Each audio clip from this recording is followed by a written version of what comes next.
Hello good morning बच्चों, welcome back in NMS classes. बेटा मैं आपको इस वीडियो में NCERT class 10 maths chapter number 4 start किया था मैंने लास्ट वीडियो में, जिसका नाम है क्वाड्रेटिक इक्वेशंस। इसका इंट्रोडक्शन पार्ट 1 मैंने अपलोड किया था बेटा। इस वीडियो में आपको इंट्रोडक्शन पार्ट 2 कंप्लीट कराऊंगी, ठीक है जी। तो इंट्रोडक्शन पार्ट 2 के अंदर मैं एनसीईआरटी के कुछ एग्जाम्पल्स आपको करा रही हूँ। देखिए एग्जाम्पल नंबर 1 यहाँ पर क्या बोल रहे हैं। एग्जाम्पल नंबर 1 में बेटा आपके दो पार्ट दिए हुए हैं। एग्जाम्पल नंबर 1 बोल रहे हैं represent the following situations mathematically. यहाँ पर आपको कुछ सिचुएशंस दी हैं, ठीक है। तो आपको उनको किस तरीके से डील करोगे वो आपको मैथमेटिकली यहाँ पर सोल्व करके दिखाना है, ठीक है जी। तो फर्स्ट पार्ट इसका जो दिया है, यहाँ पर दिया हुआ है John and Jeevanti together have 45 marbles, ठीक है। कोई दो बच्चे हैं बेटा, जोहन एंड जीवांती, ठीक है। उनके पास टोटल मिला के 45 मार्बल्स हैं। Both of them lost 5 marbles. वो दोनों ही 5 मार्बल्स को ईच, मतलब दोनों ही बच्चे जो हैं, दोनों के पास मिलाकर टोटल 45 मार्बल्स हैं और दोनों ही 5 मार्बल्स को खो देते हैं। And the product of the number of marbles they now have is 124। और अब उनके पास जितने मार्बल्स बचे हैं ना, उन मार्बल्स का प्रोडक्ट जो है वो 124 यहाँ पर गिवन है। अब देखिए हमें क्या बताना है बेटा, we would like to find out how many marbles they had to start with. तो हमें ये बताना है कि उनके पास कितने मार्बल थे, ठीक है जी। बेटा देखो इसके अंदर हमें क्या दिया हुआ है। इसके अंदर हमें ये पता है कि जोहन और जीवांती जो है, उन दोनों के पास टोटल मिलाकर 45 मार्बल्स हैं। उन दोनों ने 5 मार्बल्स घुमा दिए। उनके पास जो मार्बल बचे हैं उन मार्बल्स का प्रोडक्ट 124 है, ठीक है जी। अब हम क्या कर सकते हैं बेटा, देखो हमें ये पता है, हम इसमें ये कर सकते हैं कि हम लेट कर ले कि नंबर ऑफ मार्बल्स जोहन के पास कितने हैं। सपोज करो अगर मैं ये लेट करती हूँ कि let the number of marbles John had be x, मतलब जोहन के पास जो है स्टार्टिंग में मार्बल जो है वो एक्स थे। तो जीवांती के पास क्या होंगे बेटा, देखो जब जोहन और जीवांती दोनों के पास टोटल मिला के अगर 45 है, तो अगर जोहन के पास 45, अगर जोहन के पास एक्स मार्बल है, नंबर ऑफ मार्बल एक्स थे, तो जीवांती के पास कितने होंगे 45 माइनस एक्स। क्यों? क्योंकि इन दोनों के जो मार्बल हैं उसी का टोटल तो 45 है। तो अगर इसके मार्बल के टोटल को मैं एक्स मान लेती हूँ, तो जीवांती का कैसे निकलेगा, टोटल में से अगर मैं इसके जो मार्बल है उनको माइनस कर दूंगी तो जीवांती के पास कितने मार्बल है इसकी वैल्यू निकल जाएगी, ठीक है जी। तो मैं लिख सकती हूँ द नंबर ऑफ मार्बल्स जीवांती है 45 माइनस एक्स, ठीक है। उसके बाद क्या है, the number of marbles left with Johan. अब क्योंकि इन दोनों ने 5 मार्बल खो दिए, तो पहले किसकी बात हो रही है, क्योंकि यहाँ पर जोहन की बात हो रही है, तो मैं यहाँ पर एक सेंटेंस लिख देती हूँ the number of marbles left with Johan, यानी कि जोहन के पास अब कितने मार्बल बचे।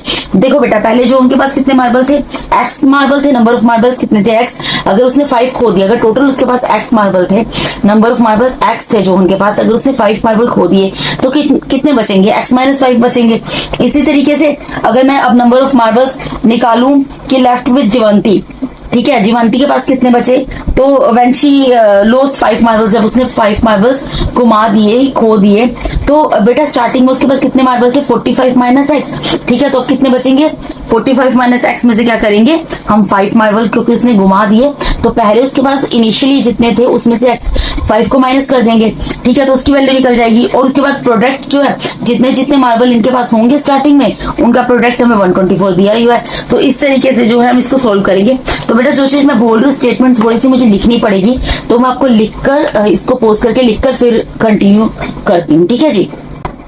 तो देखिए मैं यहाँ पर कंटिन्यू कर रही हूँ बेटा, जो चीज मैंने बोली थी वही मैंने लिखी है। मैंने पोस्ट करके ये सारी स्टेटमेंट लिख दी है, क्योंकि स्टेटमेंट अगर मैं साथ के साथ लिखूंगी तो वीडियो बहुत लंबा हो जाता है, ठीक है जी। मैंने यहाँ पर लिखा है let the number of marbles John had be x, कि जोहन के पास मैंने मान लिया कि जो मार्बल्स है वो एक्स है। अगर जोहन के पास एक्स है, क्योंकि जोहन और जीवांती के पास जो मार्बल है उन दोनों का सम जो है 45 दिया है, तो अगर जोहन के पास एक्स है तो जीवांती के पास नंबर ऑफ मार्बल्स कितने होंगे 45 माइनस एक्स होगा। तो मैंने यहाँ पर लिख दिया द नंबर ऑफ मार्बल्स जीवांती है 45 माइनस एक्स। अब हमें पता लग गया कि जोहन के पास कितने मार्बल थे और जो इनिशियली और जीवांती के पास कितने मार्बल थे। अब इन्होंने इसके बाद ये बोला था कि दोनों ने 5 मार्बल्स घुमा दिए, ठीक है जी, लोस्ट कर दिए, घूम गए इनसे।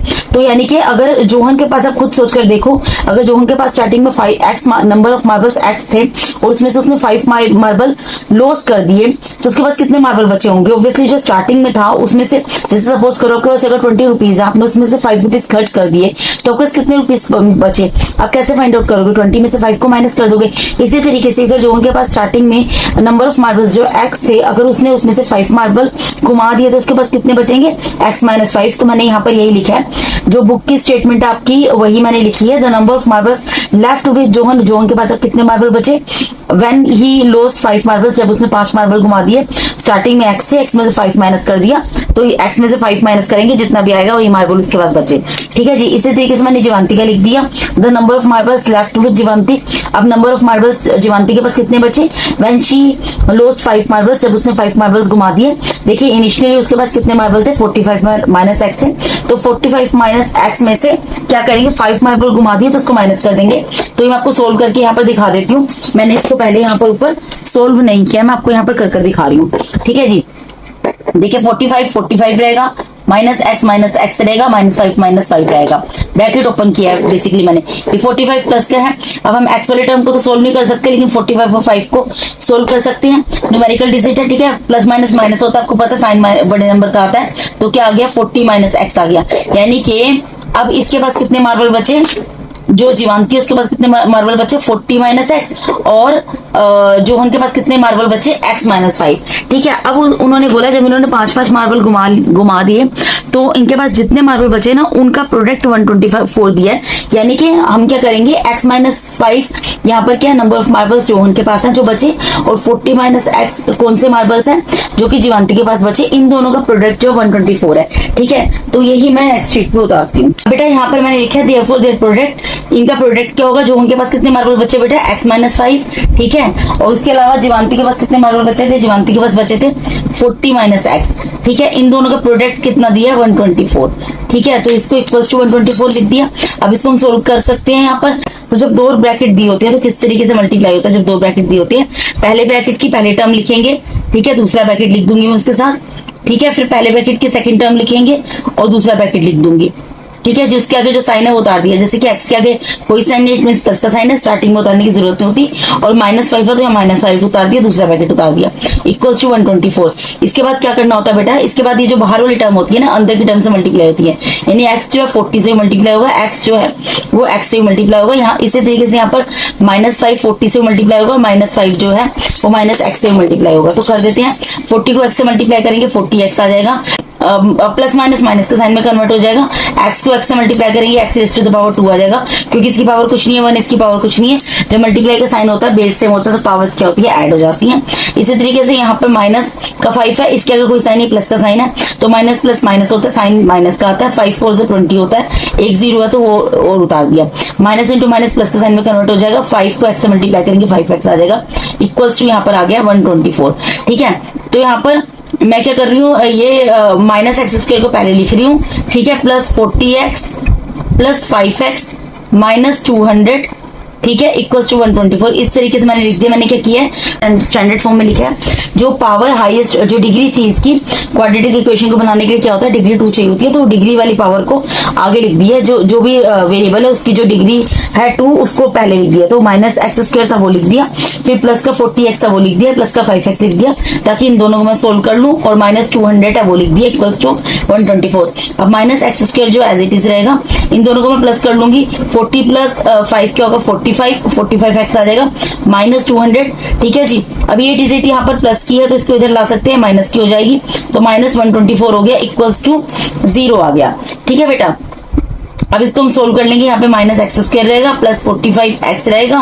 ठीक है। ये क्या होगा, माइनस माइनस प्लस हो जाएगा, साइन माइनस आएगा, इन दोनों को प्लस करोगे माइनस 324 आएगा, इक्वल्स टू 0। ठीक है जी। अब आप यहाँ पर देख सकते हैं कि जो मेरी पहली वाली टर्म आ रही है, एक्स वाली जो टर्म है वो माइनस में है, तो मैं चाहती हूँ इसको मैं प्लस के साइन में कन्वर्ट कर दूं। तो उसके लिए मुझे क्या करना पड़ेगा, उसके लिए मैं ये चीज करूंगी बेटा कि इस पूरे में से माइनस के साइन को कॉमन ले लूंगी, तो माइनस के साथ 1 कॉमन ले लूंगी, क्योंकि 1 तो देखो एक्स स्क्वायर के साथ भी 1 को मल्टीप्लाई करूंगी, एक्स स्क्वायर ही आएगा। 45x के साथ भी मैं 1 को मल्टीप्लाई करूंगी, 45x ही आएगा। 324 के साथ भी 1 को मल्टीप्लाई करूंगी, 1 आएगा। 1 आप लिखना चाहो लिख देना, ऑप्शनल है, समझाने के लिए लिख रही हूँ। कुछ बच्चों को कंफ्यूजन होगी, उनका कंफ्यूजन क्लियर करने के लिए, अगर अदरवाइज खाली माइनस के साइन को कॉमन निकाल लेना। ठीक है। माइनस का साइन कॉमन निकलेगा तो क्या होगा, ये जितनी भी टर्म्स हैं इन सबके साइन चेंज हो जाएंगे, तो ये माइनस का एक्स स्क्वायर प्लस का हो जाएगा, ये प्लस का 45x है ये माइनस का हो जाएगा, और ये माइनस का 324 है ये प्लस का 324 हो जाएगा। मैंने यहाँ पे -1 इसलिए लिखा था बेटा आपको समझाने के लिए, क्योंकि अब मैं क्या करूंगी, ये देखो ये जितनी 3 टर्म है इनको मैंने एज इट इज उतार दिया। ठीक है, -1 मैंने क्यों लिखा था बता देती हूँ 1 लिखने का रीजन, क्योंकि यहाँ पर मैं स्टेप करके दिखा रही हूँ। ये -1 इस पूरे के साथ मल्टीप्लाई में है तो ये डिवाइड में चला जाएगा। ठीक है, इसलिए क्योंकि मैं खाली माइनस के साइन को नीचे लेकर जाती तो आप कंफ्यूज हो जाते, तो इसलिए मैंने यहाँ पे 1 लिख दिया था। -1 को नीचे ले गए, मल्टीप्लाई में था, डिवाइड में चला गया। तो इससे क्या हुआ, यहाँ पर x² - 45x + 324 as it is आ गया, और इक्वल्स टू में क्या आ गया, 0 से हम किसी नंबर को डिवाइड करते हैं तो 0 होता है। ठीक है, यानी कि हमारी क्वाड्रेटिक इक्वेशन यहाँ पर बन गई। क्या बन रही है, x² - 45x + 324। तो यहाँ बेटा मैंने एक स्टेटमेंट लिख दी थी। स्टेटमेंट क्या लिखी है, जो आपको पूछा गया है वही स्टेटमेंट मैंने यहाँ पर लिख दी थी। ठीक है, मैंने लिखा है the number of marbles John and Jeevanti had to start with. यही पूछा था ना कि उन्होंने स्टार्टिंग में उनके पास कितने मार्बल थे, दोनों के पास इंडिविजुअल बताना था। तो हमने क्वाड्रेटिक इक्वेशन बना दी है, जो भी बनी है वही हम यहाँ पर लिख देंगे। यहाँ पर मैं लिख दूंगी x² - 45x + 324। ठीक है, सेटिस्फाइड द क्वाड्रेटिक इक्वेशन, ये जो है क्वाड्रेटिक इक्वेशन को सेटिस्फाइड कर रहा है। तो बेटा बेसिकली इतना ही करके छोड़ देना, क्योंकि हमें जो है इसका क्या बताया, इसने क्या बोला था, इसने हमें ये चीज बोली थी कि आपको मैथमेटिकली जो है इनको मतलब ये जो सिचुएशन है इनको मैथमेटिकली सोल्व करके दिखाना है। तो मैथमेटिकली हम सिर्फ इसका क्वाड्रेटिक इक्वेशन बनाकर यहाँ पर इसको स्टॉप कर देंगे क्वेश्चन को। ठीक है जी, तो यही इस क्वेश्चन का आंसर होगा। आप मूव करते हैं इसके सेकंड पार्ट के ऊपर। अब देखिए बेटा इसके सेकंड पार्ट में क्या बोल रहे हैं, a cottage industry produces a certain number of toys in a day.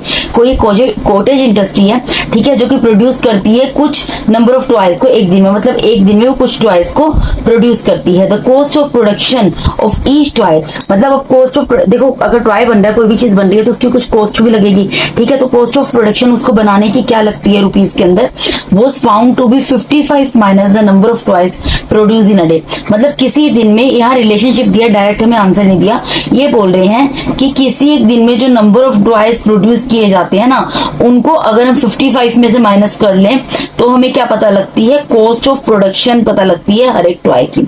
समझ रहे हो क्या बोल रहे हैं, ये कह रहे हैं कि जो नंबर ऑफ टॉयज किसी दिन में बनते हैं, अगर नंबर ऑफ टॉयज को हम 55 में से माइनस कर दें तो हमें पता लगता है cost of production of each day. ठीक है, तो सबसे पहले इसका मतलब क्या है कि हमें number of toys produce in a day वो निकालना पड़ेगा, तभी तो हम कॉस्ट ऑफ प्रोडक्शन निकाल पाएंगे, क्योंकि कॉस्ट ऑफ प्रोडक्शन किसके ऊपर डिपेंड कर रही है, यहाँ पर किसके ऊपर लाई कर रही है, नंबर ऑफ टॉयज के ऊपर। ठीक है, उसके बाद बोल रहे हैं ऑन अ पर्टिकुलर डे, किसी दिन the total cost of production was rupees this. मतलब कोई एक ऐसा दिन होता है जिसमें टोटल कॉस्ट जो होती है प्रोडक्शन की वो कितनी दी हुई है, 750 दी हुई है रुपीज में।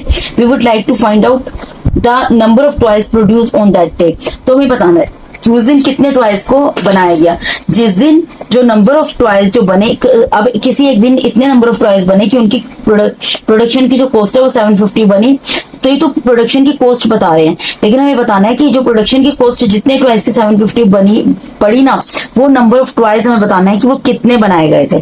ठीक है, तो बेटा इस क्वेश्चन को हम कैसे कर सकते हैं, देखो सबसे पहले मैंने को बताया है कि 55 माइनस, यानी कि जो कॉस्ट ऑफ प्रोडक्शन है हमें निकालनी है हर एक टॉय की, वो किसके ऊपर डिपेंड करती है, number of toys produce in a day. ठीक है, तो सबसे पहले हम क्या करेंगे कि हम ये मानेंगे late the number of toys produce on that day, या दैट डे उस दिन कितने नंबर ऑफ टॉयज बनाए गए थे, एक्स बनाए गए थे, क्योंकि हमें बताना है कि 750 जो कॉस्ट पड़ी टोटल प्रोडक्शन की वो कितने टॉयज की पड़ी। तो जिस दिन कॉस्ट पड़ी प्रोडक्शन की 750 रुपीज टॉयज की, उस दिन हम पहले से ये पता करेंगे कि नंबर ऑफ टॉयज जो प्रोड्यूस कितने हुए थे। ठीक है, तो सबसे पहले हम क्या करेंगे, let the number of toys produce on that day be x. ठीक है, अब उसके बाद हमें क्या निकालना है, the cost of production of each toy in rupees. ठीक है, दैट डे वो कितनी पड़ेगी, 55 माइनस एक्स। ठीक है, जितने भी नंबर ऑफ टॉयज उस दिन प्रोड्यूस हुए थे, तो कॉस्ट ऑफ प्रोडक्शन क्या निकलेगी, उन नंबर ऑफ टॉयज को 55 में से माइनस करके। तो अब हमें ये भी पता लग गया कि कॉस्ट ऑफ प्रोडक्शन जो रुपीज में ईच टॉय की कितनी होगी बेटा, 55 माइनस एक्स होगा। उसके बाद क्या बता रहे हैं, उसके बाद हमें टोटल कॉस्ट ऑफ प्रोडक्शन बतानी है रुपीज में उस दिन की। ठीक है, वो तो हमें निकालनी है, तो अभी हम इस सिचुएशन के हिसाब से कुछ लिखेंगे क्योंकि हमें वैल्यू निकालनी है। ठीक है, तो हम क्या लिखेंगे, total cost of production in rupees that day क्या होगी। बेटा देखो, अगर आप खुद सोच कर देखो, नंबर ऑफ टॉयज अगर बने एक्स, ठीक है, और कॉस्ट ऑफ प्रोडक्शन अगर आई एक टॉय की 55 माइनस एक्स। तो अगर हमें टोटल कॉस्ट निकालनी है तो हमें क्या करना पड़ेगा, जो नंबर ऑफ टॉयज प्रोड्यूस्ड हैं किसी एक पर्टिकुलर डे में उसको हमें मल्टीप्लाई करना पड़ेगा कॉस्ट ऑफ प्रोडक्शन से किसी एक पर्टिकुलर डे की, यानी कि एक्स को 55 माइनस एक्स से हम मल्टीप्लाई करेंगे और हमें टोटल कॉस्ट ऑफ प्रोडक्शन क्योंकि 750 दी है तो इस सिचुएशन को हम 750 के इक्वल रखकर उसको सोल्व करेंगे। बेटा ये मैंने अभी ओवरऑल आपको इसको स्टेटमेंट को पढ़कर बताया है, अब मैं पोस्ट करके स्टेटमेंट लिखकर फिर आपको आगे समझाती हूँ अच्छे तरीके से, ठीक है जी। अब बेटा जो मैंने आपको बताया था वही मैंने यहाँ पर लिखा है। मैंने यहाँ पर लिखा है let the number of toys produced on that day, मतलब हमें ये बताना था कि किसी दिन टोटल कॉस्ट प्रोडक्शन की 750 हुई तो उस दिन कितने टॉयज बनाए गए थे, ठीक है जी। तो मैंने यहाँ पर लिख दिया let the number of toys produced on that day be x, कि उस दिन हमने मान लिया कि जो चीज हमें निकालनी है ना उसको हम अज्यूम कर लिया कि उस दिन हमने x number of toys x बनाए थे। अब हमें एक स्टेटमेंट और दी थी, ठीक है, उसके अकॉर्डिंग क्या है, the cost of production in rupees of each toy that day, मतलब कॉस्ट ऑफ प्रोडक्शन जो है हर एक टॉय की उस दिन कितनी पड़ी थी बेटा, स्टेटमेंट के अकॉर्डिंग थी कि जितने भी नंबर ऑफ टॉयज बनाए गए थे उनको अगर हम 55 में से माइनस कर देते हैं तो हमारी कॉस्ट ऑफ प्रोडक्शन निकल जाती है, ठीक है। तो इसलिए मैंने यहाँ पर लिखा है therefore cost of production in rupees of each toy that day, उस पर्टिकुलर डे में जिस डे में टोटल कॉस्ट ऑफ प्रोडक्शन 750 बनी थी उस दिन नंबर ऑफ टॉयज बनाए गए थे एक्स और कॉस्ट ऑफ प्रोडक्शन जो है हर एक टॉय की उस दिन पड़ी थी 55 रुपीज 55 माइनस एक्स, यानी 55 रुपीज में से हमने नंबर ऑफ टॉयज को एक्स को माइनस कर दिया था, ठीक है। उसके बाद हमें बोला है कि टोटल कॉस्ट ऑफ प्रोडक्शन, फिर अब टोटल कॉस्ट ऑफ प्रोडक्शन कितनी पड़ेगी उस दिन की। देखो बेटा उस दिन की टोटल कॉस्ट ऑफ प्रोडक्शन कितनी पड़ेगी, देखो उस दिन पे जो है नंबर ऑफ टॉयज बनाए गए एक्स, ठीक है, और कॉस्ट ऑफ प्रोडक्शन हर एक टॉय की थी 55 माइनस एक्स। तो क्या करना पड़ेगा, टोटल कॉस्ट ऑफ प्रोडक्शन निकालने के लिए जो नंबर ऑफ टॉयज थे उसको कॉस्ट ऑफ प्रोडक्शन से माइनस कर मल्टीप्लाई करना पड़ेगा, ठीक है जी। तो यहाँ पर दोनों को मल्टीप्लाई कर दिया, लेकिन हमें टोटल कॉस्ट ऑफ प्रोडक्शन कितनी दी गई है, 750 दी गई है। हमें तो ये बताना है ना कि जिस दिन 750 टोटल कॉस्ट प्रोडक्शन की पड़ी उस दिन टोटल नंबर ऑफ टॉयज कितने प्रोड्यूस किए गए थे, ठीक है। तो वही हम निकालेंगे। अब अकॉर्डिंग टू क्वेश्चन लिखते हैं, हमने यहाँ पर टोटल कॉस्ट ऑफ प्रोडक्शन यहाँ पे ये लिखी है और टोटल कॉस्ट ऑफ प्रोडक्शन ये दी हुई है, तो हम क्या कर सकते हैं, इन दोनों को इक्वल में रख सकते हैं, ठीक है। तो अकॉर्डिंग टू क्वेश्चन हम क्या करेंगे, यहाँ पर एक्स 55 माइनस एक्स इसको किसके इक्वल रख देंगे बेटा, 750 के इक्वल रख देंगे। अब इसको हमें सोल्व करना, सोल्व हम इजीली कर सकते हैं। देखो जो भी ब्रैकेट के बाहर होता है ब्रैकेट के अंदर की दोनों टर्म से मल्टीप्लाई होता है। तो यहाँ पर x बाहर है तो x किससे मल्टीप्लाई होगा, 55 माइनस एक्स से मल्टीप्लाई होगा। तो एक बार इसको 55 से मल्टीप्लाई कर देंगे और एक बार इसको माइनस एक्स से मल्टीप्लाई कर देंगे। तो x एक बार मल्टीप्लाई हो जाएगा 55 से और एक बार यही प्लस का x मल्टीप्लाई हो जाएगा माइनस एक्स से, इक्वल्स टू 750, ठीक है। तो यहाँ पर क्या आएगा बेटा, ये दोनों मल्टीप्लाई होंगे 55x आ जाएगा, ठीक है जी, और प्लस इंटू माइनस माइनस होगा, इसकी पावर कुछ नहीं है 1 है, इसकी पावर कुछ नहीं है 1 है, तो बेस सेम होता है पावर्स ऐड हो जाती है। तो यहाँ पर प्लस इंटू माइनस माइनस हो गया और बेस सेम है पावर्स ऐड हो गया, x raise to the power 2 आ गया इक्वल्स टू 750। अब हम इसको क्वाड्रेटिक फॉर्म में लिख देते हैं, तो क्वाड्रेटिक फॉर्म में स्टैंडर्ड फॉर्म में लिख देते हैं। तो जिसका डिग्री 2 है वो वाला यहाँ पे वेरिएबल पहले लिख देंगे, उसके बाद जो दूसरी टर्म है जो वेरिएबल वाली वो लिख देंगे और ये इधर माइनस का इधर इसको ले आएंगे कांस्टेंट टर्म, ये प्लस की है इधर, तो ये राइट में प्लस की टर्म है तो लेफ्ट में ले आएंगे माइनस की हो जाएगी, ठीक है। अब यहाँ पर स्टार्टिंग की टर्म के आगे माइनस का साइन है, इसको मुझे रिमूव करना है तो -1 कॉमन ले लूंगी। तो यहाँ पर क्या हो जाएगा, ये जो अंदर जितने भी टर्म्स हैं उन सबके साइन चेंज हो जाएंगे क्योंकि मैंने माइनस कॉमन लिया है, ठीक है। तो एक्स स्क्वायर हो जाएगा, माइनस का प्लस का हो गया, ये प्लस का 55x है, ये माइनस का 55x हो जाएगा और ये माइनस का 750 है, प्लस का 750 हो जाएगा इक्वल्स टू 0। अब ये -1 जो है मल्टीप्लाई में, बाकी तीनों टर्म को मैं एज इट इज उतार दूंगी, ठीक है। जो भी हमारी क्वाड्रेटिक इक्वेशन बन रही है इक्वल्स टू में 0 के डिवाइड में -1 चला जाएगा, तो -1 डिवाइड में चला जाएगा। 0 से आपको पता है किसी भी चीज को डिवाइड करते हैं तो क्या आ जाता है बेटा, 0 आ जाता है। तो हमारी यहाँ पर क्वाड्रेटिक इक्वेशन क्या बन गई, यानी कि therefore x square minus 55x plus 750 is equals to 0। यही हमें कर दिखाना था बेटा। तो मैंने यहाँ पर एक स्टेटमेंट नीचे लिख दी है, जैसा कि आप देख सकते हैं। मैंने लिखा है therefore the number of toys produced that day satisfied the quadratic equation, यानी कि जो नंबर ऑफ टॉयज बने थे उस दिन वो इस क्वाड्रेटिक इक्वेशन को सेटिस्फाइड कर रहे हैं। क्वाड्रेटिक इक्वेशन जो हमारी बनी है वो मैं यहाँ पर लिखकर दिखा दूंगी, वो क्या है, x square minus 55x plus 750 is equals to 0 answer, ठीक है जी बेटा जी। तो इसके साथ ही मैंने यहाँ पर फर्स्ट क्वेश्चन का आपका सेकंड पार्ट भी कंप्लीट कर दिया है। अब मूव करते हैं इसके सेकंड क्वेश्चन के ऊपर।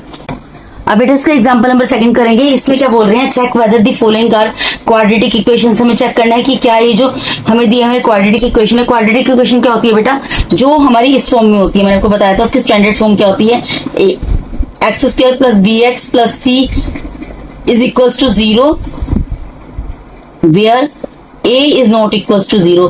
ये आपका जो फर्स्ट मैंने वीडियो अपलोड किया बेटा, ठीक है, जो इंट्रोडक्शन पार्ट 1, उसमें मैंने ये पूरी चीज क्लियर की है। ठीक है, तो हम इसको अभी क्या कर सकते हैं, इसको हम सोल्व करेंगे। तो कैसे सोल्व कर सकते हैं बेटा, देखो अगर आप इसको ध्यान दो, ये किस फॉर्म में दिया है, a माइनस बी के होल स्क्वायर की फॉर्म में। तो a माइनस बी का होल स्क्वायर, इसका फॉर्मूला क्या होता है बेटा, a square minus 2ab plus b square.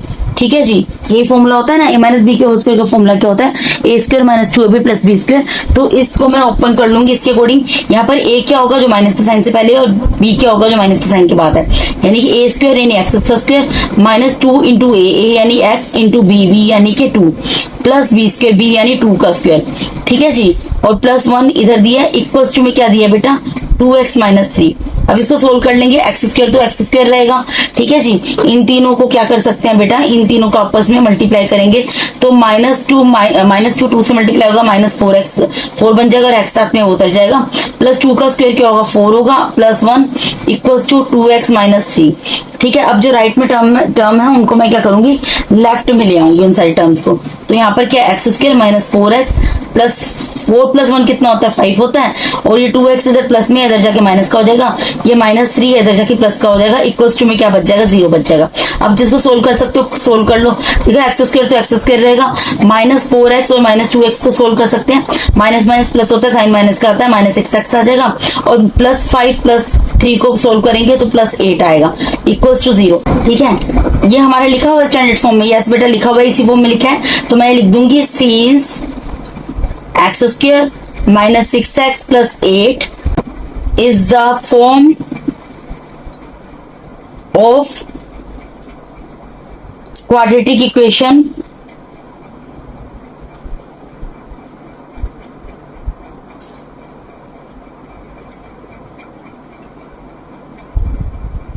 ठीक है, ये क्वाड्रेटिक इक्वेशन है, therefore the given equation is a quadratic equation, therefore the given equation is a quadratic equation।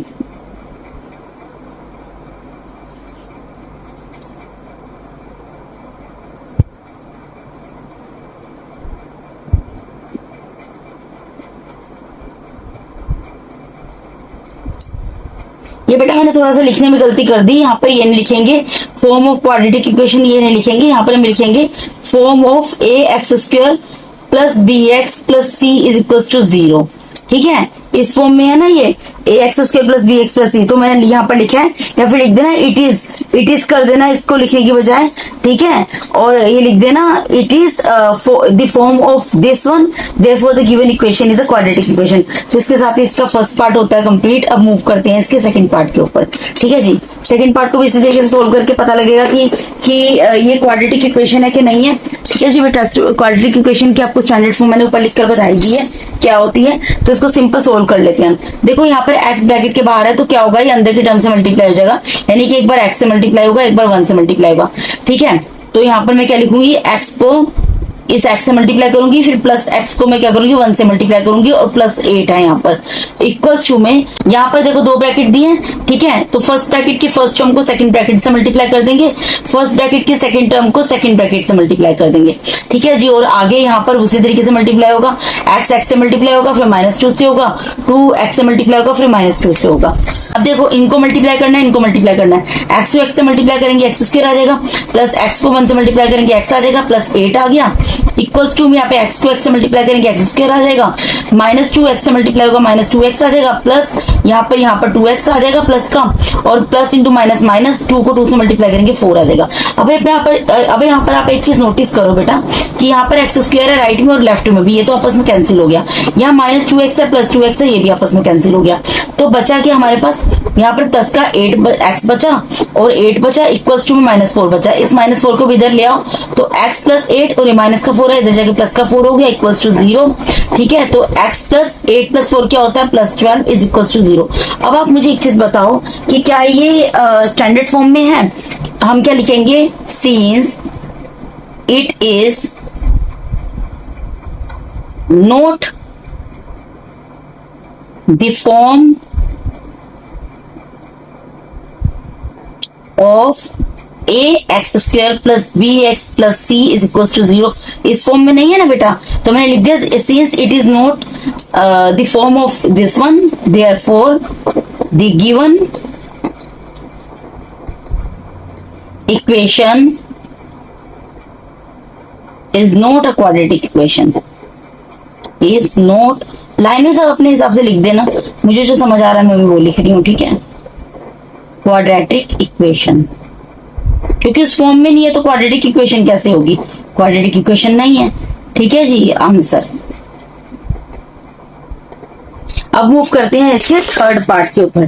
ठीक है जी बेटा, सॉरी हाइड हो गया था, ये मैंने स्टेटमेंट लिखी है बेटा, स्टेटमेंट अपने हिसाब से लिख सकते हैं, सिंपल सी लिख दी है, since it is not the form of this one, क्योंकि ये इसकी फॉर्म नहीं है, therefore the given equation is not a quadratic equation.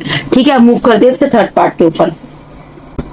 अब देखो थर्ड पार्ट में क्या बेटा, यहाँ पर x दिया हुआ है और ब्रैकेट के अंदर 2x प्लस 3 दिया, तो x एक बार 2x से मल्टीप्लाई होगा, एक बार 3 से मल्टीप्लाई होगा। ठीक है, तो x को कर लेते हैं एक बार 2x से मल्टीप्लाई, फिर प्लस का x है, इसको एक बार मल्टीप्लाई कर लेते हैं 3 से, इक्वल्स टू में क्या है, x स्क्वायर प्लस 1, इसको एज इट इज छोड़ देंगे। अब ये दोनों मल्टीप्लाई होंगे, क्या होंगे, 2 तो अपनी जगह पर एज इट इज रहेगा, इसकी पावर 1 है, इसकी पावर 1 है, बेस सेम है, तो ये क्या हो जाएगा 2x raise to the power 2 plus x 3 से मल्टीप्लाई होगा, क्या हो जाएगा 3x हो जाएगा, इक्वल्स टू में x स्क्वायर प्लस 1। ठीक है, अब 2x स्क्वायर को एज इट इज रहने दो।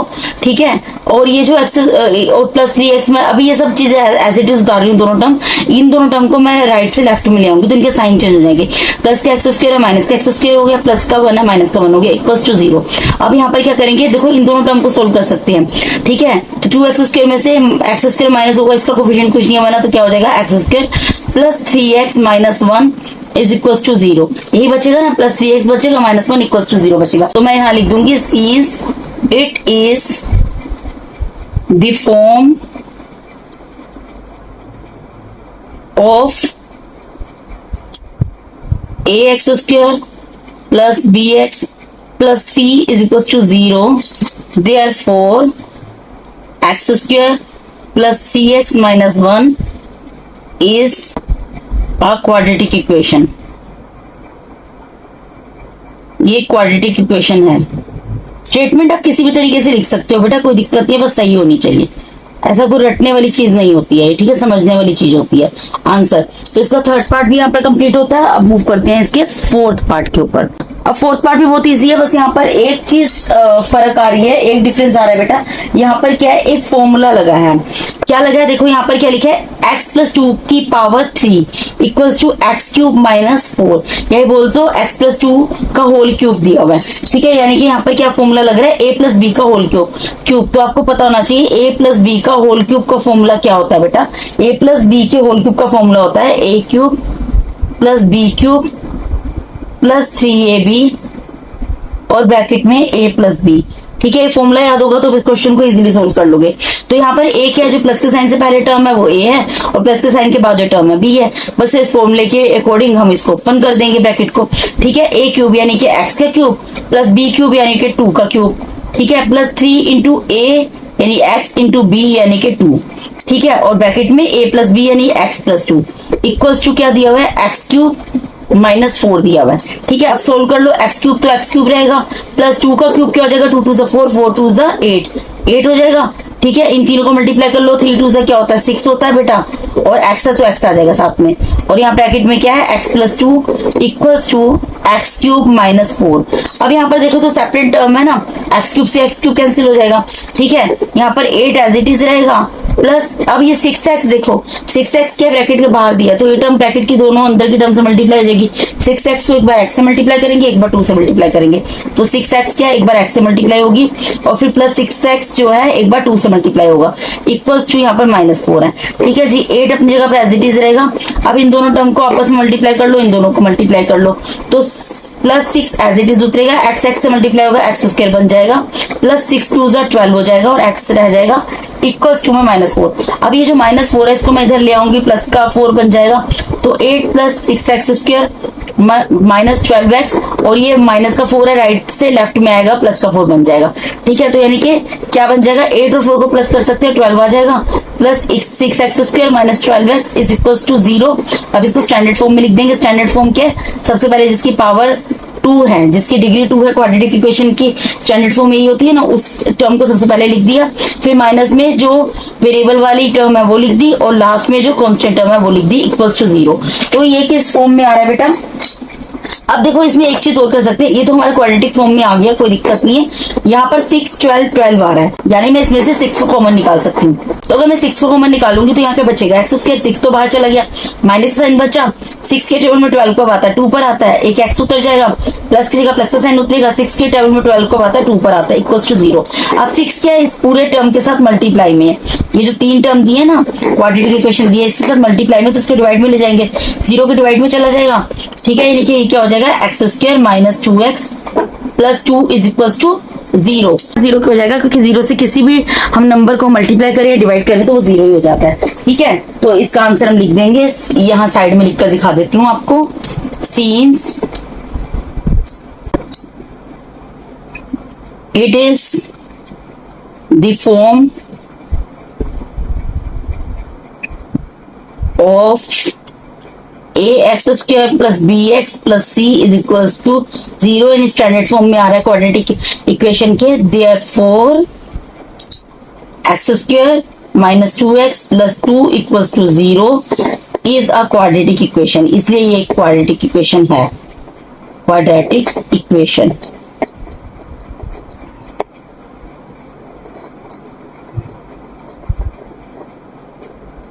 आंसर ठीक है जी। इससे ज्यादा इसका फोर्थ पार्ट भी कंप्लीट होता है, तो सेकंड क्वेश्चन के सारे पार्ट यहाँ पर कंप्लीट हो गए। ठीक है बेटा, ये देखो यहाँ तक मैंने कर दिया था। अब मूव करते हैं हम क्वेश्चन नंबर 3 के ऊपर, एग्जाम्पल नंबर 3 के ऊपर।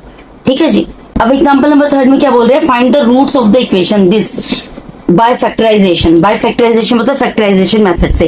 ठीक है बेटा, मैंने इंट्रोडक्शन पार्ट 1 में आपको फैक्टराइजेशन मेथड बताया था, और आपको रूट्स का मतलब बताया था। बेटा रूट्स का मतलब होता है जो भी आपको क्वाड्रेटिक इक्वेशन दी है उसके सॉल्यूशन निकालो, या उसके रूट्स निकालो, या फिर जो वेरिएबल है उसकी वैल्यू निकालो, वैल्यू ऑफ द वेरिएबल निकालो। तो यहाँ पे रूट्स वर्ड यूज कर लिया, कोई दिक्कत नहीं है। और फैक्टराइजेशन मेथड का मतलब क्या होता है, जो भी क्वाड्रेटिक इक्वेशन दी है उसकी मिडिल टर्म को 2 पार्ट्स में स्प्लिट करना होता है। ठीक है, तो हमें क्वाड्रेटिक इक्वेशन यहाँ पर क्या दी हुई है, 2x square -5x plus 3 is equal to 0। ठीक है, सबसे पहले हम क्या करते हैं, इसके अंदर a b और c की वैल्यू लिखते हैं। तो here a is equal to, a क्या होता है, जो हमारा जो भी वेरिएबल है, ठीक है, जिसकी डिग्री 2 है उसके साथ जो, यानी कि फर्स्ट टर्म बेसिकली सबसे पहले हमें चेक करना होता है बेटा कि स्टैंडर्ड फॉर्म में है कि नहीं है। स्टैंडर्ड फॉर्म में है क्यों, क्योंकि एक तो जो इसके वेरिएबल है उसका यहाँ पर डिग्री जो है स्टार्टिंग में 2 है। ठीक है, उसके बाद सेकंड टर्म फर्स्ट टर्म में, ठीक है, और सेकंड टर्म जो है उसके साथ वेरिएबल है, और थर्ड टर्म कांस्टेंट है। इसका मतलब ये हमारा स्टैंडर्ड फॉर्म में है। अब उसके बाद स्टैंडर्ड फॉर्म में चेक कर लिया, उसके बाद हम ए बी सी की वैल्यू लिखते हैं। तो ए की वैल्यू क्या होती है, जो फर्स्ट टर्म है, फर्स्ट टर्म में जो भी वेरिएबल है उसके साथ जो ए की वैल्यू, ठीक है, एक्स स्क्वायर क्या गया, एक्स हो वाई हो, इसका जो भी कोफिशिएंट है बेसिकली वो हमारी ए की वैल्यू होगी। सेकंड टर्म का कोफिशिएंट जो हमारी बी की वैल्यू होती है, साइन के समय तो उतार लेते हैं। सेकंड वेरिएबल क्या है, सेकंड टर्म क्या है -5x, इसमें वेरिएबल क्या है x, इसका कोफिशिएंट क्या है -5, तो ये b की वैल्यू है। एंड c की वैल्यू क्या होती है, जो थर्ड टर्म होती है कांस्टेंट होती है।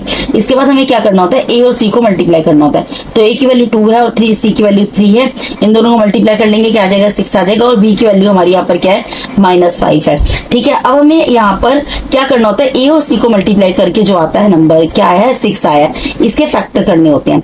इसके फैक्टर जब हम करते हैं तो ऐसे 2 नंबर हमें लेने होते हैं जिन 2 नंबर को अगर हम मल्टीप्लाई करें तो 6 आए, जो a और c को मल्टीप्लाई करके आया है वही उस 2 नंबर लेने हैं कि उन दोनों को मल्टीप्लाई करके a और c को मल्टीप्लाई करके जो आता है वही आए, और उन्हीं 2 नंबर्स को आपस में यूज करके प्लस या माइनस करके वो आंसर आए जो कि बी का आंसर है। ठीक है, तो 6 कैसे आता है, 6 एक तो 2 3 जा कर सकते हैं, एक 3 2 जा कर सकते हैं। ठीक है, इन दोनों से 6 आ रहा है। ठीक है, ये हमारा फर्स्ट एलिजिबिलिटी क्राइटेरिया तो फुलफिल हो रहा है। वैसे तो 6 + 1 भी करोगे तब भी एलिजिबिलिटी क्राइटेरिया फुलफिल हो जाएगा। ठीक है, अब उसके बाद क्या है बेटा, उसके बाद ये चीज है कि आपका हमारा क्या आना चाहिए, -5 आना चाहिए। अब अगर मैं 2 और 3 को प्लस कर देती हूँ तो 5 आता है, लेकिन -5 नहीं आता। लेकिन अगर मैं -2 -3 कर देती हूँ तो -5 आता है ना, यानी कि यहाँ पर मेरा एलिजिबिलिटी क्राइटेरिया सेकंड भी फुलफिल हो रहा है। इन दोनों में से मैं कुछ भी उठा सकती हूँ और यहाँ पर जो है ये -2 -3 करके -5 आ रहा है। ठीक है, ये आपको खुद चेक करना होगा बेटा। ठीक है, तो यहाँ पर हमारा यानी कि फैक्टर क्या आ गया मिडिल टर्म के, -2 एंड -3। तो हम इस सिचुएशन के हिसाब से ले लेंगे, क्वाड्रेटिक इक्वेशन के हिसाब से ले लेंगे। यहाँ पर क्या 2x square -5x + 3 = 0। Middle term को स्प्लिट कर रहे हैं तो फर्स्ट टर्म और थर्ड टर्म तो एज इट इज उतर जाएगी। अब यहाँ पर आप -2 पहले उतारो या -3 उतारो, ये आपकी मर्जी है। ठीक है बेटा, तो देखो क्योंकि 2 के साथ 2 मैच होगा तो मैं यहाँ पर -2x पहले उतार रही हूँ। ठीक है, और -3x बाद में उतार रही हूँ क्योंकि बाद में +3 दिया। थर्ड टर्म और first term as it is उतार ली, मिडिल टर्म को मैंने स्प्लिट किया। इसको आप सोल्व करके देखो, माइनस का साइन और 2 और 3 5 आ गया और x साथ में आ गया। ठीक है जी, उसके बाद क्या करना होता है, फर्स्ट जो टर्म होती है इनमें कुछ कॉमन लेना होता है और लास्ट की जो 2 टर्म होती है उनमें कुछ कॉमन लेना होता है। तो यहाँ पर आप मुझे एक चीज बताओ, यहाँ पर क्या कॉमन आएगा, ये स्क्वायर है। यहाँ पर इन दोनों में से क्या कॉमन ले सकते हैं, 2 कॉमन ले सकते हैं। जो दोनों के पास कॉमन है, जो दोनों के पास है उसी को कॉमन ले सकते हैं। ठीक है, तो 2 दोनों के पास है, 2 ले सकते हैं। और उसके अलावा क्या है, x भी दोनों के पास है तो मैं यहाँ पर x भी कॉमन ले सकती हूँ। ठीक है, अब यहाँ पर 2 बाहर चला गया, 2 टाइम्स x है, एक x बाहर चला गया तो एक x अंदर रह गया, माइनस का साइन आ गया, पूरा 2x बाहर चला गया। तो जब 2x पूरा बाहर चला गया तो अंदर क्या बच गया, 1 बच गया। क्योंकि देखो कोई भी सेम टर्म होती है, जब सेम टर्म से सेम टर्म को डिवाइड किया जाता है तो 1 पर डिवाइड होती है। जैसे कि आप 2 को 2 से डिवाइड करोगे 1 पर डिवाइड होगा, ऐसे 2x को 2x से डिवाइड करोगे तो 2x 1 से 2x हो जाएगा। ठीक है जी, अब यहाँ पर क्या कॉमन लो, अब देखो अगर मैं प्लस का साइन कॉमन लूंगी मुझे क्या करना होता है, बेसिकली ये जो 2 ब्रैकेट होते हैं ना, ये जो ब्रैकेट बना है और दूसरा ब्रैकेट भी सेम बनना चाहिए। तो मुझे दूसरे ब्रैकेट में अंदर x - 1 चाहिए। अगर मैं +1 कॉमन निकालूंगी तो क्या होगा, x + 1 बनेगा, लेकिन मुझे x - 1 चाहिए तो मैं क्या करूंगी, -1 को कॉमन, -3 को कॉमन निकाल लूंगी। यहाँ पर 3 कॉमन क्यों निकाला बेटा, क्योंकि 3 दोनों के पास है। ठीक है, -3 कॉमन निकालने से क्या होगा, अंदर की टर्म्स के साइन चेंज हो जाएंगे, जो मुझे चाहिए वो मुझे मिल जाएगा। तो -3 तो बाहर चला गया तो क्या बच गया, यहाँ पर x बच गया, प्लस का साइन है। अब यहाँ माइनस का साइन बाहर चला गया तो इसका साइन चेंज हो जाएगा, ये माइनस का हो जाएगा। 3 बाहर चला गया तो 3 के टेबल में 3 कब आता है, 1 पर आता है, तो यहाँ 1 आ गया = 0। तो देखो इस तरीके से हमारे क्या ये दोनों ब्रैकेट एक जैसे बन गए। ठीक है जी, अब हमें क्या करना होता है, इसके बाद हमें ये करना होता है बेटा, ये वाली जो टर्म होती है ना जो बाहर होती है ब्रैकेट से, इनको एक ब्रैकेट में लिख देते हैं, -2x। तो 2x - 3 को एक ब्रैकेट में लिख दिया और ये जो एक जैसे ब्रैकेट बने हैं इनको 1 टाइम उतार देते हैं, x - 1 उतार दिया = 0। अभी = 0 तो एक बार मैं 2x - 3 को = 0 लिख दूंगी। ठीक है, यहाँ पे एक लाइन लगाकर यहाँ पर x - 1 को = 0 लिख दूंगी। तो x की वैल्यू निकाल लूंगी, 2x अपनी जगह पर एज इट इज रहेगा, माइनस का 3 है, राइट में जाएगा प्लस का हो जाएगा। अब यहाँ पर x के साथ 2 मल्टीप्लाई है, मुझे x की वैल्यू निकालनी है तो x अपनी जगह पर एज इट इज रहेगा, = में क्या हो जाएगा, 3 अपनी जगह पर एज इट इज रहेगा, 2 मल्टीप्लाई में डिवाइड में चला गया। x की वैल्यू यहाँ पर क्या आ गई, 3/2 आ गई। ठीक है, इसी तरीके से मैं यहाँ पर निकाल लूंगी x की वैल्यू। यहाँ पर x की वैल्यू क्या आएगी, यहाँ तो 1 स्टेप में निकल जाएगी, x = माइनस का 1 है, इधर जगह प्लस का 1 आ जाएगा, तो x की वैल्यू निकल गई। तो यहाँ पर मैंने x की 2 वैल्यू निकाल दी, तो देयरफॉर मैं यहाँ पर लिख दूंगी, therefore x = 3/2 and x = 1 are the roots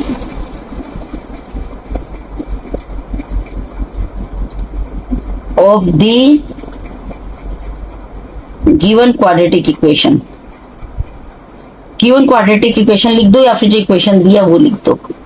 ठीक है, जैसे भी स्टेटमेंट आप बनाना चाहते हो। आंसर तो इसके साथ ही बेटा यहाँ पर थर्ड एग्जाम्पल भी कंप्लीट होता है। अब मूव करते हैं फोर्थ में। बेटा ये जो फैक्टराइजेशन का मेथड है, ठीक है, मिडिल टर्म को स्प्लिट करना है, ये बहुत छोटी क्लासेस से आप करते आ रहे हो, अगर आपको ध्यान होगा तो इसीलिए मैं बहुत ज्यादा फोकस इस पे नहीं कर रही हूँ। देखिए यहाँ पर एग्जाम्पल नंबर 4 में क्या दिया है, अब देखिए जो फोर्थ एग्जांपल दिया है वो क्या दिया है, find the roots of the quadratic equation this. Same question है थर्ड की तरह, रूट्स निकालने हैं। क्वाड्रेटिक इक्वेशन दी है, क्वाड्रेटिक इक्वेशन क्या है, 6x² - x - 2 = 0। क्या ये स्टैंडर्ड फॉर्म में लिखी है, सबसे पहले ये चेक करना है, यस स्टैंडर्ड फॉर्म में है, क्योंकि यहाँ पर वेरिएबल जो x है, ठीक है, उसमें जो डिग्री 2 है, हाईएस्ट मतलब डिक्रीजिंग ऑर्डर में लिखा हुआ है। फर्स्ट जो वेरिएबल है उसकी डिग्री 2 है और सेकंड टर्म में वेरिएबल दिया हुआ है, थर्ड टर्म कांस्टेंट दिया है, तो स्टैंडर्ड फॉर्म में है। अब यहाँ पर पर हम ए बी सी की वैल्यू लिखेंगे। Here A is equals to जो फर्स्ट टर्म है उसमें जो फर्स्ट टर्म में जो वेरिएबल है उसके आगे जो कांस्टेंट टर्म है वो ए की वैल्यू होगी 6। सेकंड टर्म में जो कांस्टेंट टर्म है वो बी की वैल्यू होगी, कोफिशिएंट बेसिकली, ठीक है। जो एक्स स्क्वायर का कोफिशिएंट है वो ए की वैल्यू हो गई, जो एक्स का कोफिशिएंट है यहाँ पर कुछ नहीं है तो 1 है, ठीक है, तो वो बी की वैल्यू होगी। एंड सी की वैल्यू क्या होगी, जो थर्ड टर्म है कांस्टेंट। उसके बाद क्या करना होता है, ए और सी की वैल्यू को मल्टीप्लाई करना होता है, यानी 6 और -2 को मल्टीप्लाई कर लेंगे, यानी कि क्या आ गया बेटा, -12 आ गया। एंड बी की वैल्यू क्या है, -1, यानी कि अब मुझे -12 के फैक्टर करने हैं। -12 को मतलब मुझे ऐसे दो नंबर चाहिए जिनको मल्टीप्लाई करके तो -12 आए और उन्हीं दो नंबर्स को आपस में प्लस या माइनस करके -1 आए, या फिर इसको अनदर वर्ड्स में बोल सकते हैं, मुझे ऐसे दो नंबर चाहिए जिनको आपस में मल्टीप्लाई करके वो आए जो ए और सी को मल्टीप्लाई करके आ रहा है, और उन्हीं दो नंबर्स को आपस में प्लस या माइनस करके वो आंसर आए जो कि बी का आंसर है, ठीक है। तो उस हिसाब से फैक्टर देख लेते हैं। देखो 12 के फैक्टर क्या होंगे, 4 मल्टीप्लाई बाय 3 या 3 मल्टीप्लाई बाय 4। वैसे तो और भी होते हैं, 6 multiply by 12, 2 multiply bye 6, 12 multiply by 1, 1 multiply by 12, लेकिन वो सब नहीं लिखेंगे क्योंकि उन दोनों को आपस में प्लस या माइनस करोगे ना तो -1 किसी भी हालत में नहीं आएगा। अब इनको आप मल्टीप्लाई कर रहे हो तो यहाँ पर 12 तो आ रहा है लेकिन -12 नहीं आ रहा, कोई बात नहीं, वो भी आ जाएगा आगे, ठीक है। अब देखो हमने एक रिक्वायरमेंट फुलफिल की, अब हमें इन्हीं दो नंबर को यूज करके यहाँ पर क्या चाहिए, -1 चाहिए। तो आप एक बात बताओ, अगर मैं यहाँ पर प्लस का 4 और माइनस का 3 कर दूं, मतलब 4 के आगे प्लस लगा दूं, या तो मैं कर सकती हूँ पहले टर्म के आगे प्लस लगा दिया, दूसरी टर्म के आगे माइनस लगा दिया, या फिर मैं पहले टर्म के आगे माइनस लगा दूं, दूसरी टर्म के आगे प्लस लगा दूं, दोनों में से कुछ भी कर सकती हूँ। इसको सोल्व करूंगी क्या आएगा, प्लस का 1 आएगा, इसको सोल्व करूंगी माइनस का 1 आएगा। मुझे क्या चाहिए, मुझे माइनस का 1 चाहिए, मेरी रिक्वायरमेंट यहाँ से फुलफिल हो रही है। अब यहाँ पर मैंने माइनस किसके आगे लगाया है बेटा, 4 के आगे लगाया, तो यहाँ पर मैं किसके आगे माइनस लगाऊंगी, 4 के आगे लगाऊंगी। तो इस तरीके से यहाँ पर -12 मुझे मिल जाएगा। जहां पर आप माइनस लगाते हो ना, उसी जो ऊपर आपने मल्टीप्लाई करके देखा होता है उसी नंबर के आगे माइनस लगाना है जिस नंबर के आगे यहाँ पर लगाया है। जैसे आप 4 के आगे माइनस लगाया तो यहाँ पर भी आप 4 के आगे माइनस लगाओगे, 3 के आगे नहीं लगाओगे, 3 के आगे लगाओगे तब भी -12 आएगा, लेकिन आपको लगाना किसके आगे आपको पता होना चाहिए, क्योंकि यहाँ पर आपने -4 किया है तो यहाँ पर -4 करोगे, ठीक है, तभी आपका आंसर मैच होगा, अदरवाइज मैच नहीं होगा। अब यहाँ पर मैं क्वाड्रेटिक इक्वेशन उतार लेती हूँ, क्या दी थी, 6x square -1x -2 is equal to 0। तो फर्स्ट टर्म और थर्ड टर्म तो एज इट इज उतर जाएगी, ठीक है। अब मुझे क्या करना है, मिडिल टर्म को स्प्लिट करना है, तो कैसे करूंगी, -4x plus 3x -2 is equal to 0, ठीक है। इस तरीके से मैंने स्प्लिट कर दी। अब क्या करना होता है, और क्योंकि -4 प्लस 3 लिया है x, क्योंकि यहाँ पर वेरिएबल यूज हो रहा है इसलिए मिडिल टर्म को जो स्प्लिट करेंगे x लगेगा, वेरिएबल वही वाला लगता है, ठीक है। और इन दोनों को सोल्व करके देखो तो -1 आएगा।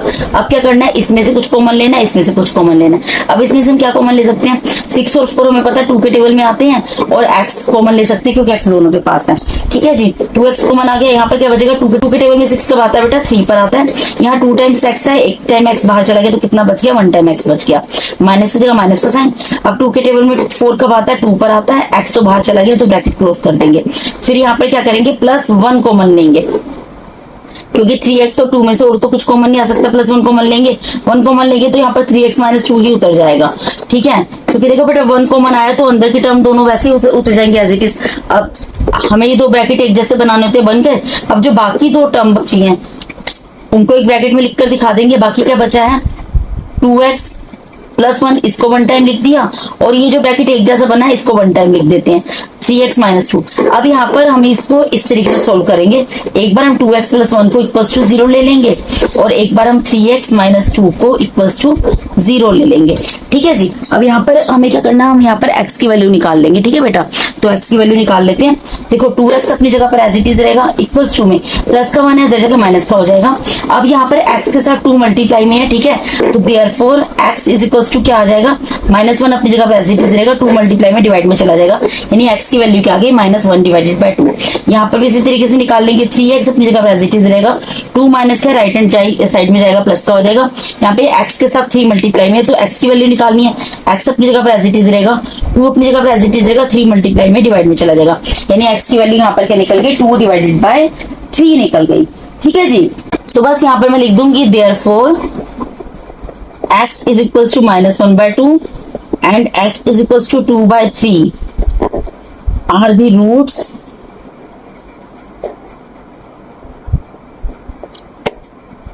of the given quadratic equation। अब इक्वेशन लिख देना बेटा, मेरे पास स्पेस नहीं है इसलिए मैं खाली इतना लिख कर छोड़ रही हूँ।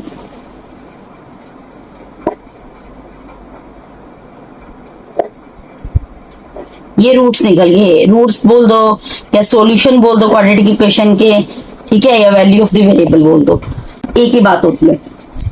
अब यहाँ पर एग्जाम्पल नंबर 4 भी आपका हो जाता है कंप्लीट। अब मूव करते हैं एग्जाम्पल नंबर 5 के ऊपर। अब एग्जाम्पल नंबर 5 में क्या बोल रहे हैं बेटा, find the roots of the quadratic equation this. ये क्वाड्रेटिक इक्वेशन दिया। अब देखो यहाँ पर क्वाड्रेटिक इक्वेशन अगर आप ध्यान दोगे, एक डिफरेंस है यहाँ पे स्क्वायर रूट में दे दी है, ठीक है, स्क्वायर रूट में दे दिया, तो ये तो और ज्यादा इजी है। पहले सबसे तो मैं आपको एक चीज बता देती हूँ, इसको सोल्व करना और ज्यादा इजी है। क्यों सोल्व करना इतना इजी है, वो उसका रीजन भी मैं आपको बताती हूँ। देखो यहाँ पर जो मिडिल टर्म दी है ना, अगर आप ध्यान दो, वो क्या दी हुई है, 2 स्क्वायर रूट 6, ठीक है, 2 स्क्वायर रूट 6 दी है। 2 स्क्वायर रूट 6 को मैं किसके इक्वल लिख सकती हूँ, अब बेटा यहाँ पर 2 स्क्वायर रूट 6 है, इसको मैं क्या लिख सकती हूँ, 1 square root 6 plus 1 square root 6, यानी मिडिल टर्म स्प्लिट हो गई मेरी यहाँ पर ही, ठीक है जी, यहीं पर मेरी मिडिल टर्म स्प्लिट हो गई, यानी मैं 2 स्क्वायर रूट 6 को क्या लिख दूंगी, 1 square root 6 plus 1 square root 6, क्योंकि 1 में 1 प्लस 2 हो सकता है तो 2 बन जाएगा, और square root 6 square root 6 square root 6 ही रहेगा, ठीक है, यानी कि first term as it is रहेगी 3x स्क्वायर, ठीक है, माइनस का साइन है तो माइनस का साइन, 1 स्क्वायर रूट 6, ठीक है, फिर माइनस 1 स्क्वायर रूट 6, इसके साथ x है तो दोनों जगह x आ जाएगा, प्लस 2 इज इक्वल्स टू 0, ठीक है जी। अब हमें क्या करना होता है, इसके बाद पहली 2 टर्म में से कॉमन निकालना होता है, लास्ट की 2 टर्म में से कॉमन निकालना होता है, ठीक है, तो वो निकाल लेंगे। अब एक बात बताओ, आप सोचोगे इसमें से कॉमन कैसे निकाले। देखो बेटा, एक तो मैं आपको एक चीज बताती हूँ, स्क्वायर रूट 6 को मैं क्या लिख सकती हूँ, स्क्वायर रूट 6 को मैं यहाँ पर लिख सकती हूँ 2 मल्टीप्लाई बाय 3 स्क्वायर रूट में, ठीक है। अब इसको मैं इस तरीके से बाहर निकाल सकती हूँ, square root 2 multiply by square root 3, ये भी लिख सकती हूँ, ठीक है। मैंने स्क्वायर रूट 6 को क्या कर दिया, 6 के फैक्टर लिख दिए 2 मल्टीप्लाई बाय 3 स्क्वायर रूट के अंदर, ठीक है। और उसके बाद मैंने क्या कर दिया, अब अगर इस तरीके से लिखा है स्क्वायर रूट के अंदर, तो इसको इंडिविजुअल भी लिख सकती हूँ, क्लास 7th में आपने पढ़ा होगा, ठीक है जी। तो इस तरीके से लिख सकती हूँ, तो मैंने इस तरीके से लिख दिया। उसके अलावा अगर 3 है, 3 को मैं क्या लिख सकती हूँ, square root 3 multiply by square root 3 लिख सकती हूँ। उसके अलावा अगर 2 है, 2 को मैं क्या लिख सकती हूँ, square root 2 multiply by square root 2 लिख सकती हूँ। ये सब चीजें यूज होंगी यहाँ पर, इसलिए मैं आपको बता रही हूँ, ठीक है। अभी आपको पता लग जाएगा, अभी आपको यूज करनी पड़ेगी। अब देखो 3x square minus square root 6x है, तो इसमें से क्या कॉमन निकाल सकते हैं। पहले मैं क्या करूंगी, यहाँ पर 3x स्क्वायर को एज इट इज छोड़ दिया, माइनस स्क्वायर रूट 6 को मैं क्या लिख रही हूँ, यहाँ पर square root 2 multiply by square root 3, ठीक है, और बाहर लिख दिया x, ठीक है, यहाँ पर x लिख दिया, माइनस इसी तरीके से मैं इसको भी लिख देती हूँ, square root 2 multiply by square root 3 और ब्रैकेट के बाहर x लिख दिया, प्लस 2 इज इक्वल्स टू 0, ठीक है। जितनी चीज आपको समझ आई, मैंने क्या किया, स्क्वायर रूट 6 को स्क्वायर रूट आपको लिखकर दिखाया ना, 2 और 3 ये लिख दिया, और क्योंकि x है तो x को ब्रैकेट के बाहर लिख दिया। और यहाँ पर भी मैंने स्क्वायर रूट 6 को क्या किया, square root 2 multiply by square root 3 लिखा, और x था तो x को ब्रैकेट के बाहर लिख दिया, और बाकी सब टर्म एज इट इज डाल दी। अब एक बात बताओ, अगर मुझे इन दोनों में पहले 2 में कॉमन लेना होता है, कॉमन लेना तो मुझे इस 3 को तो भी ब्रेक करना पड़ेगा, इस 3 को तो भी ब्रेक करना पड़ेगा, और यहाँ पर इसी तरीके से इस 2 को ब्रेक करना पड़ेगा। तो मैंने आपको 3 को भी यहाँ पर लिख कर दिखाया, 3 को मैं क्या लिख सकती हूँ, square root 3 multiply by square root 3, ठीक है, और ब्रैकेट के बाहर x स्क्वायर लिख दिया, माइनस इसी तरीके से ये वाली टर्म दोबारा उतार दूंगी जो मैंने भी स्प्लिट की थी 2 पार्ट्स में, ठीक है, और अगेन ये जो टर्म 2 पार्ट में स्प्लिट की है इसको एज इट इज उतार दूंगी, ठीक है। और प्लस यहाँ पर स्क्वायर रूट 2 को क्या लिख सकती हूँ, स्क्वायर रूट यहाँ पर 2 को क्या लिख सकती हूँ, square root 2 multiply by square root 2 equals to 0। मैंने सिर्फ इस स्टेप में बेटा ये चीज की है, आपको बता देती हूँ। जो 3 है उसको square root 3 multiply by square root 3 लिखा है, और यहाँ पर 2 को square root 2 multiply by square root 2 लिखा है। इससे पहले वाले स्टेप में मैंने स्क्वायर रूट 6 को square root 2 multiply by square root 3 लिखा था, यहाँ पर भी square root 2 multiply by square root 3 लिखा था।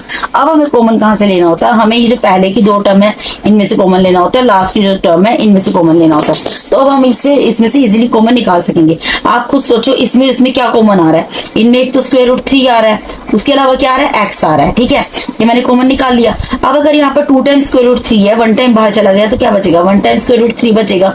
2 टाइम x है, अगर 1 टाइम बाहर चला गया तो 1 टाइम x बचेगा, माइनस यहाँ पर स्क्वायर रूट 3 बाहर चला गया, x भी बाहर चला गया, तो क्या बच गया, स्क्वायर रूट 2 बच गया, ठीक है। फिर यहाँ माइनस का साइन। अब इनमें से क्या कॉमन ले सकते हैं, देखो इनमें क्या है, स्क्वायर रूट 2 कॉमन ले सकते हैं, स्क्वायर रूट 2 कॉमन निकाल लिया, यहाँ क्या बचेगा, स्क्वायर रूट 3 बचेगा, ठीक है, x बचेगा, प्लस यहाँ पर स्क्वायर रूट 2 बचेगा, क्योंकि 2 टाइम्स है ना स्क्वायर रूट 2, 1 टाइम बाहर चला गया तो 1 टाइम अंदर बच जाएगा, ठीक है जी। अब बेटा देखिए यहाँ पर मैंने माइनस का 2 स्क्वायर रूट में निकाला है, ठीक है, माइनस का निकाला है। तो माइनस का निकालने से क्या होगा, ये माइनस का स्क्वायर रूट 3 है, प्लस का हो जाएगा, ठीक है जी। तो प्लस का साइन स्टार्टिंग में लगाने की जरूरत नहीं है, और एक्स बचेगा साथ में, ये प्लस का साइन माइनस का साइन में कन्वर्ट हो जाएगा। स्क्वायर रूट 2 यहाँ पर 2 टाइम से 1 टाइम बाहर चला गया, तो 1 टाइम यहाँ पर बचेगा, इक्वल्स टू 0। अब हमारे ये दोनों ब्रैकेट एक जैसे आ गए, तो हमें क्या करना होता है, जो बाकी जो 2 टर्म बची हैं उनको 1 टाइम ब्रैकेट में लिख लेते हैं, यानी कि square root 3 x minus square root 2 को 1 टाइम ब्रैकेट में लिख दिया, और उसके बाद ये जो ब्रैकेट एक जैसे बनते हैं इनको 1 टाइम लिख देते हैं, यानी कि square root 3 minus square root 2 equals to 0, इसको 1 टाइम यहाँ पर लिख दिया, ठीक है। अब यहाँ पर क्या करना है, इसकी वैल्यूज को निकाल कर दिखाना है। जैसे अभी तक हम बाकी क्वेश्चन कर रहे थे, एक बार ये वाला जो ब्रैकेट है इसको इक्वल्स टू 0 रख देंगे, ठीक है, और इस लाइन खींचकर इसी तरीके से दूसरे ब्रैकेट को भी इक्वल्स टू 0 रख देंगे। दोनों ब्रैकेट एक जैसे हैं, एक ही तरीके से सोल्व होंगे, ठीक है। एक सोल्व करके आपको बता देती हूँ, दूसरा मैं लिख देती हूँ, आप समझ जाना। देखो बेटा यहाँ पे स्क्वायर रूट 3x है, स्क्वायर रूट पहले एक्स वाले टर्म को अलग कर लेंगे, इक्वल्स टू में माइनस में स्क्वायर रूट 2 है, राइट में जाएगा, प्लस का स्क्वायर रूट 2 हो जाएगा, एक्स के साथ साथ स्क्वायर रूट 3 मल्टीप्लाई में, तो यहाँ पर स्क्वायर रूट 2 अपनी जगह पर एज इट इज रहेगा, मल्टीप्लाई में डिवाइड में चला जाएगा। अब इसको मैं एक चीज और लिख सकती हूँ, एक्स इज इक्वल्स टू, इसको 1 टाइम ब्रैकेट में लिख सकती हूँ ना बेटा, ये 7th क्लास में पढ़ाया हुआ है आपको ये सब चीजें। तो स्क्वायर रूट 2 मतलब ये अलग अलग स्क्वायर रूट है, अपोन में है, तो उनको 1 स्क्वायर रूट के अंदर 1 टाइम लिख सकते हैं, ठीक है, ये लिख दिया। इसी तरीके से यहाँ पर भी सेम चीज है, दोबारा समझा देती हूँ। मैंने क्या किया था, स्क्वायर रूट 3x है, इसको एज इट इज रहने दिया, इक्वल्स टू में माइनस में स्क्वायर रूट 2 है, राइट लेफ्ट में था, इसको राइट में लेकर प्लस का हो गया। उसके बाद x जो है स्क्वायर रूट 3 के साथ मल्टीप्लाई में, क्योंकि x की वैल्यू निकालनी है, x अपनी जगह पर एज इट इज रहेगा, राइट हैंड साइड में स्क्वायर रूट 2 अपनी जगह पर एज इट इज रहेगा, स्क्वायर रूट 3 जो x के साथ मल्टीप्लाई में है तो ये डिवाइड में चला जाएगा। अब यहाँ पर क्योंकि ये इंडिविजुअल लिखा हुआ है, square root 2 divided by square root 3, तो इसको हम इस तरीके से लिख सकते हैं, स्क्वायर रूट 3 डिवाइडेड बाय एक ही स्क्वायर रूट के अंदर 2 डिवाइडेड बाय 3 स्क्वायर रूट के अंदर, ठीक है, इस तरीके से लिख सकते हैं आंसर, ठीक है जी। तो अब इसके बाद हम एक स्टेटमेंट लिख देंगे, therefore the roots of the quadratic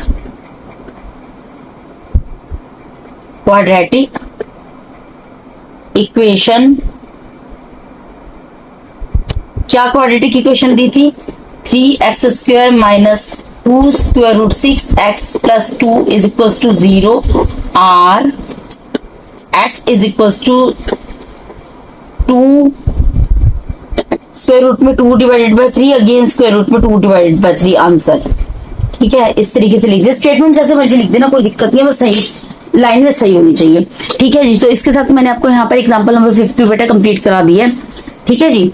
इसके साथ ही बेटा मैंने यहाँ पर आपको NCERT class 10 maths chapter number 4 quadratic equations, इसका इंट्रोडक्शन पार्ट 2, जिसमें मैंने एग्जांपल आपकी एनसीईआरटी बुक में से from example number 1 two example number 5 complete करा दिया बेटा। अगर आप मेरे चैनल पे नए हैं, पुराने भी हैं, और अगर आप लोगों को मेरे टीचिंग मेथड अच्छा लगता है, और अगर अभी तक आप लोगों ने मेरे चैनल को सब्सक्राइब नहीं किया तो काइंडली मेरे चैनल को सब्सक्राइब कीजिए, मेरे वीडियोस को लाइक कीजिए, अपने फ्रेंड्स अपने D1 के साथ शेयर कीजिए, ठीक है बेटा। And thank you so much for watching my videos बेटा। इसके बाद इंट्रोडक्शन पार्ट 3 में अपलोड करूंगी, जिसमें बचे हुए एग्जाम्पल 4 एग्जाम्पल है मेरे ख्याल से, from example number 6 to 9 complete करा दूंगी। उसके बाद हम एक्सरसाइज पे मूव करेंगे, ठीक है जी। तो thank you so much once again for watching my videos बेटा। God bless all of you.